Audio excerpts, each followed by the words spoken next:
అలాగే ఆడవాళ్ళు రోజు రాత్రి నిద్రపోయే ముందు తప్పకుండా కుంకుమ బొట్టు పెట్టుకొని నిద్రపోండి. దానివల్ల లక్ష్మీదేవి మిమ్మల్ని ఖచ్చితంగా అనుగ్రహిస్తుంది.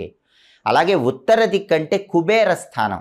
కాబట్టి ఆడవాళ్ళు రాత్రి నిద్రపోయే ముందు ఇంట్లో హాల్లో ఉత్తర దిక్కులో కొద్దిగా నీళ్లు చిలకరించి ఆ తర్వాత నిద్రపోండి.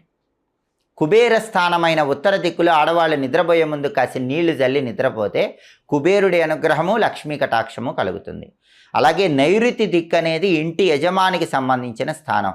ఆడవాళ్ళు ఎప్పుడు రాత్రి నిద్రపోయే ముందు నైరుతి దిక్కులో చీకటి లేకుండా చూసుకోండి. ఇంట్లో నైరుతిలో చీకటి ఉండకూడదు. ఒక చిన్న దీపం పెట్టండి, లేదా నైట్ బల్బ్ అయినా సరే నైరుతి మూల వెలుగుతూ ఉండేలాగా చూసుకోండి. అలాగే ఆడవాళ్ళు ప్రతి శుక్రవారము రాత్రి నిద్రపోయే ముందు గుమ్మం ముందు అష్టదళ పద్మం ముగ్గు వేసి ఆ తర్వాత నిద్రపోండి. అష్టదళ పద్మం ముగ్గు అంటే 8 దళాలు